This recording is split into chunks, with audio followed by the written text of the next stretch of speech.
Olá amigos, bem-vindos ao nosso canal. Estamos desenvolvendo a série O Império Papal de 1260 anos.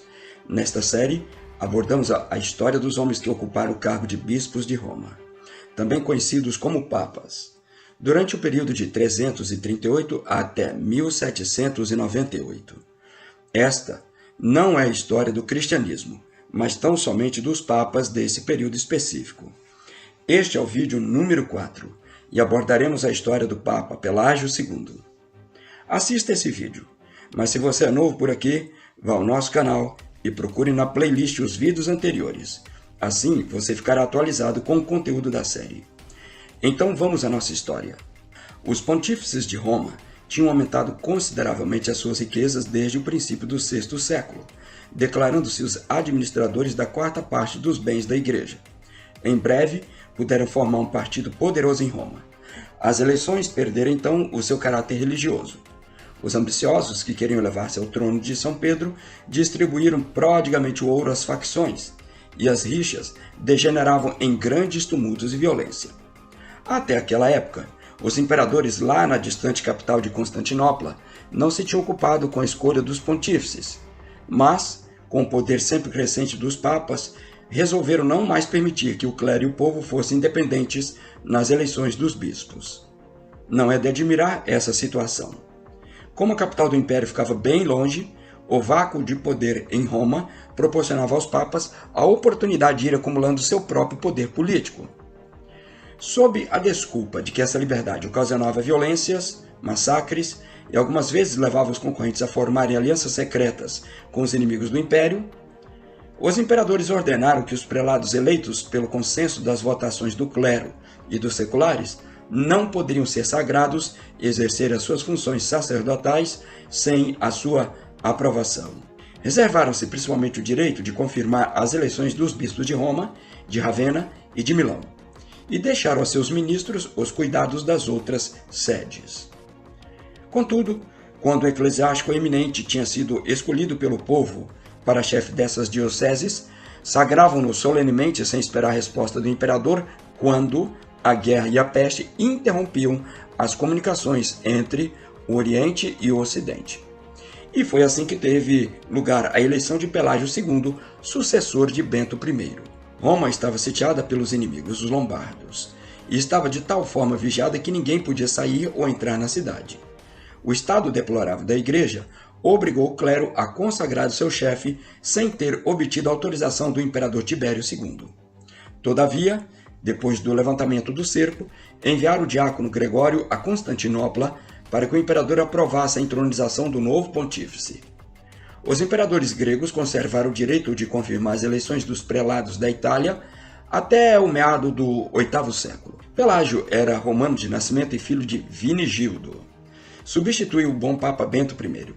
No princípio de seu reinado, os lombardos devastaram a Itália, massacraram os ministros da religião e arruinaram o mosteiro de Monte Cassino. Os religiosos desse convento que puderam escapar da espada dos bárbaros encontraram asilo em Roma, onde o Papa lhes permitiu que edificasse um novo retiro próximo ao Palácio de Latrão. A fim de que terminassem as excursões das hordas que devastavam as cidades na Itália, Pelágio pediu tropas ao imperador Tibério II. Infelizmente, a guerra que o imperador sustentava contra os persas tornou inútil essa negociação. Não podendo defender o império contra os persas, recusou-se a enviar soldados em socorro da Itália. Então o pontífice voltou os olhos para o outro lado, procurou o auxílio dos reis francos e pediu-lhes que declarassem a guerra aos lombardos. Os seus projetos foram do mesmo modo como haviam sido em Constantinopla, e as suas cartas dirigidas ao bispo de Arlis e ao prelado de Auxerre, a fim de obter proteção do rei Guntram, não produziram efeito algum. Depois da morte do imperador Tibério II, o novo imperador Maurício foi mais favorável a Pelágio que o seu antecessor. Por solicitação do diácono Gregório, enviou tropas a Pelágio e ainda fez mesmo um tratado com Childeberto II, o rei da Austrásia, ao qual pagou 50.000 soldos de ouro para expulsar os lombardos da Itália. O chefe francês avançou logo contra os lombardos, mas foi impedido na sua marcha. E estes ofereceram uma quantia duplicada, isto é, 100.000 soldos de ouro para que fossem deixados em paz.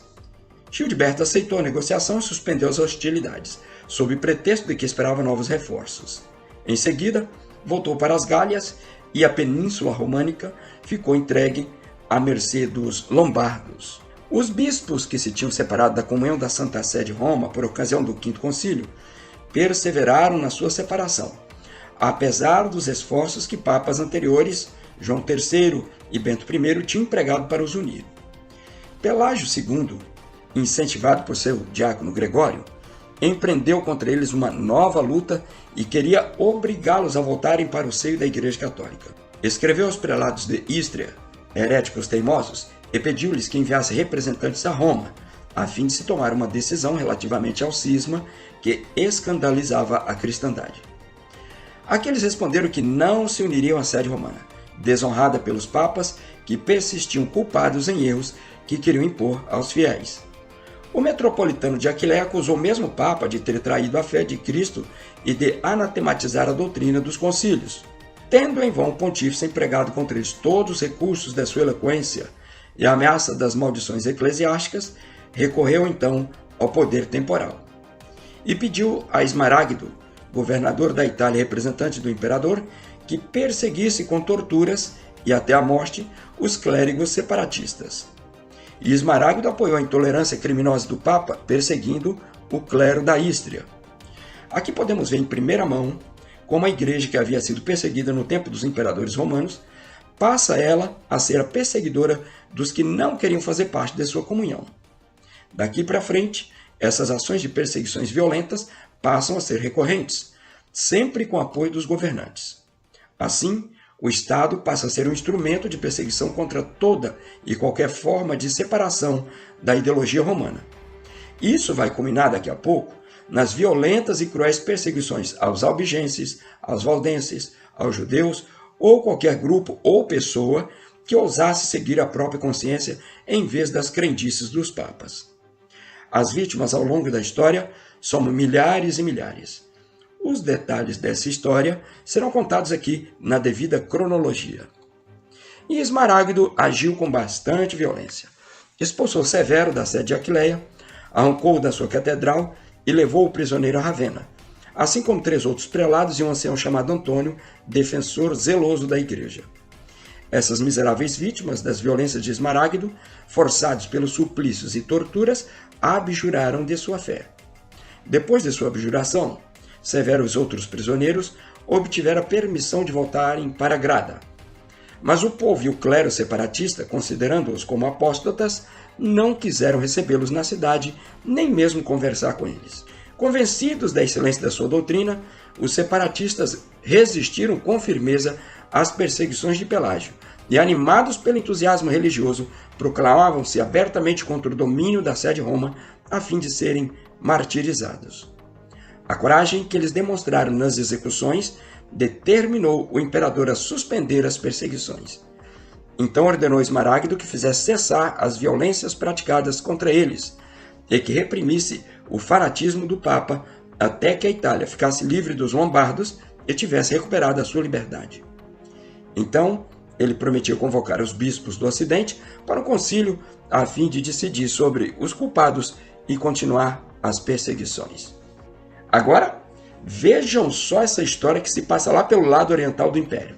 3 anos depois, isto é, em 589, Gregório, bispo de Antioquia, foi acusado de incesto com sua irmã. Justificou-se por juramento em um sínodo reunido em Constantinopla. O acusador do bispo foi proclamado caluniador, condenado ao exílio, arrastado vergonhosamente pelas ruas da cidade e ferido pelo algoz com um chicote feito de nervo de boi. A assembleia perante a qual Gregório se justificara fora precedida por João, patriarca de Constantinopla, que assumiu o título de, vejam só, Bispo Universal, para mostrar que os chefes do clero do Oriente estavam submetidos à sua autoridade. Vocês podem imaginar a reação do bispo de Roma ao saber que o bispo de Constantinopla se intitulava Bispo Universal. Logo que a notícia chegou a Pelágio, a respeito das pretensões ambiciosas do bispo João, enviou cartas a Constantinopla declarando que, em virtude do poder dado a São Pedro, anulava os atos do Sínodo de Constantinopla e proibia aos diáconos do imperador assistirem à missa, celebrada por um orgulhoso que destruía a igualdade da igreja e assumia um título tão contrário à humildade episcopal. Claro, o título de bispo universal, se alguém pudesse usar, seria o bispo de Roma. Assim pensava Pelágio II. Por estas épocas, o poder do Papa já era grande, mas ainda estava longe o tempo em que todos o considerariam o chefão da cristandade.